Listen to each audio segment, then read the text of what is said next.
Hi viewers, இன்றைக்கி வீடியோவில் ஒரு அருமையான தயிர் சாப்பாடு செய்ய போகிறோம். மாதுளம்பழம்லாம் போட்டு சூப்பராக இருக்கும் டேஸ்ட்டு. வாங்க எப்படி பண்ணுறது பார்க்கலாம். தயிர் சாப்பாடு செய்கிறதுக்கு ஒரு டம்ளர் அரிசி எடுத்து நல்லா கழுவி 2-3 முறை கழுவி எடுத்துக்கோங்க. நீங்கள் புழுங்கல் அரிசி கூட சேர்த்துக்கலாம், உங்கள் விருப்பம்தான். நான் இன்றைக்கி பச்சரிசி சேர்த்துக்கிட்டேன். இதுக்கு தேவையான தண்ணி சேர்த்துக்கலாம். ஒரு டம்ளரு அரிசிக்கு 3 டம்ளர் தண்ணி சேர்த்துக்கோங்க. நான் இங்கே ஒரு டம்ளர் பாலும் சேர்த்துக்கிட்டேன். 4 டம்ளர் ஆச்சு மொத்தம். இந்த அளவுக்கு தண்ணி சேர்த்துக்கிட்டிங்கன்னா கரெக்டாக வெந்து வரும். இதுக்கு தேவையான உப்பு சேர்த்துக்கலாம். ஒரு மூடி போட்டு நல்லா மூடி விசில் போட்டுடுங்க. ஒரு 10 நிமிஷம் விசில் வந்த பிறகு 10 நிமிஷம் 3 விசில் விடுங்க. 3 விசில் வந்த பிறகு 10 நிமிஷம் வெயிட் பண்ணி ஓப்பன் பண்ணிக்கலாம்.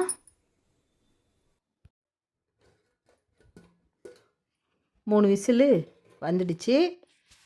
10 நிமிஷம் வெயிட் பண்ணி ஓப்பன் பண்ணிக்கிட்டேன் குக்கரை. பாருங்கள், நல்லா வெந்து கரெக்டாக வந்துடுச்சு தண்ணி அளவெல்லாம். இப்போது ஒரு கரண்டி வச்சு நல்லா இதை கலரிக்கலாம்.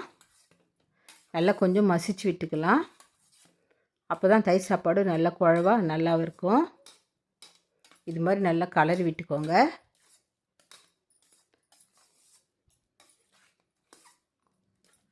நல்லா கரண்டி வச்சு இது மாதிரி கலரி விட்டுக்கோங்க. இப்போ நல்லா கலந்து விட்டாச்சு. இப்போ அளவாக இருக்குது தண்ணி. நம்ம இன்னும் கொஞ்சம் தேவைன்னா தண்ணி நம்ம கொதிக்க வச்சு ஊற்றிக்கலாம். இப்போது இதை ஒரு தாளிப்பு கொடுத்துடலாம். தாளிக்கிறதுக்கு ஒரு பேன், சின்னதாக ஒரு பேன் எடுத்து ஸ்டவ் மேலே வச்சுக்கோங்க. ஸ்டவ் ஆன் பண்ணிக்கலாம். இதுக்கு தேவையான எண்ணெய் ஊற்றிக்கலாம். Cooking oil. நான் இங்கே கடலை எண்ணெய் சேர்த்துக்கிட்டேன். நீங்கள் எந்த எண்ணெய் யூஸ் பண்ணுறீங்களோ அந்த எண்ணெய் யூஸ் பண்ணிக்கலாம். பேன் நல்லா சூடாயிடுச்சு. இப்போ எண்ணெய் ஒரு 2 ஸ்பூன் எண்ணெய் சேர்த்துக்கலாம். நிறைய தேவைப்படாது தயிர் சாப்பாடுக்கு. இதை இஞ்சி சேர்த்துக்கலாம். இஞ்சி நல்லா துருவி சேர்த்துக்கோங்க. தயிர் சாப்பாடுக்கு இஞ்சி ரொம்ப முக்கியம். அப்போ தான் நல்லா மணமாகவும் இருக்கும், உங்களுக்கு ஈரம் கொடுக்காது. கடுகு சேர்த்துக்கோங்க.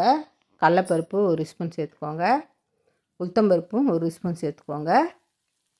இது நல்லா பொன்னிறமாக பொரிஞ்சு வரும் வெயிட் பண்ணலாம். நல்லா பொரிஞ்சு வருது. கடலைப்பருப்பு, உளுத்தம்பருப்பு, கடுகு எல்லாம் நல்லா பொரிஞ்சு வந்துருச்சு. இந்த டைமில் 3 பச்சை மிளகா இது மாதிரி சின்ன சின்ன பீஸாக கட் பண்ணி சேர்த்துக்கோங்க.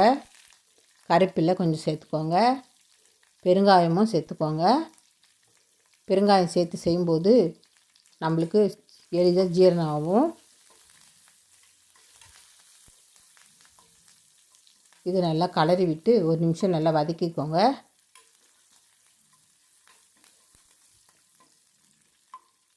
பச்சை மிளகா நல்லா வதங்கி வரட்டும். அப்போ தான் நல்லா வாசனையாக இருக்கும். இப்போ நல்லா வதங்கி வந்துடுச்சு. இந்த டைமில் கொத்தமல்லி கொஞ்சம் சேர்த்துக்கோங்க. கொத்தமல்லி போட்டு வதக்கணும்னு தேவையில்லை. நம்ம இப்போது ஒரு டம்ளர் தண்ணி சேர்த்துக்கலாம். 1.5 டம்ளர் தண்ணி சேர்த்துக்கோங்க. தயிர் சாப்பாடு நம்ம ஆற கெட்டியாகிடும். அதனால் கொஞ்சம் தண்ணி கொதிக்க வச்சு கூட சேர்த்துக்கலாம். இது நல்லா கொதி வரட்டும். நல்லா ஒரு கொதி வந்துடுச்சு. இந்த டைமில் நம்ம சாப்பாடில் போட்டு நம்ம கலரிக்கலாம். சாப்பாடு இப்போ ஃபேனில் போட்டு நல்லா ஆற விட்டுருக்கேன். இது இப்போ நல்லா கலரிக்கலாம். நல்லா கொதிக்கிற தண்ணி ஊற்றி இது மாதிரி நல்லா கலரி விட்டுக்கோங்க. நம்ம பச்சரிசியில் செய்கிறதால தயிர் சாப்பாடு கொஞ்சம் தண்ணியாக தளன்னு இருக்கணும். கொஞ்சம் தண்ணியாக லிக்விடாக இருந்தால் தான் நம்ம சாப்பிட்றதுக்குள்ளே அது நல்லா கெட்டித்தன்மையாக வந்துடும். அதனால தான் நம்ம முன்னாடியே கொஞ்சம் தண்ணி ஊற்றி நல்லா இது மாதிரி தளன்னு கலந்து விட்டுக்கணும். பாருங்கள், இது மாதிரி நல்லா கலந்து விட்டுக்கோங்க. இந்த டைமில் நம்ம தயிர் சேர்த்துக்கலாம். தயிரை நல்லா கலந்து ஸ்பூன் போட்டு நல்லா கலரி சாப்பாடில் சேர்த்துக்கோங்க. நம்ம கடைசியாக தான் தயிர் சேர்க்கணும்.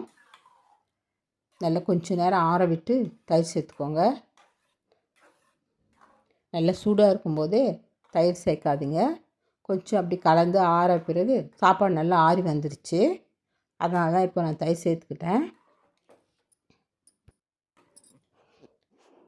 இப்போ தயிர் சாப்பாடு ரெடி ஆகிடுச்சு. சூப்பரான தயிர் சாப்பாடு. நம்ம சாப்பிடும்போது இது கூட மாதுளம்பழம் சேர்த்து சாப்பிட்டுக்கலாம். பாருங்கள், மாதுளம்பழம் உரித்து இதில் சேர்த்துக்கிட்டேன். இப்போது கலந்து டேஸ்ட் பண்ணி பார்க்கலாம். டேஸ்ட்டு சூப்பராக இருந்தது. நான் ஆல்ரெடி சாப்பிட்டு பார்த்தேன். பாருங்கள் எப்படி இருக்குது, கரெக்டான பக்குவத்துக்கு வந்துடுச்சு தயிர் சாப்பாடு. நீங்களும் செய்து சாப்பிட்டு பார்த்து ஃபீட்பேக் சொல்லுங்கள், கமெண்ட் பண்ணுங்கள், லைக் பண்ணுங்கள். தேங்க்யூ.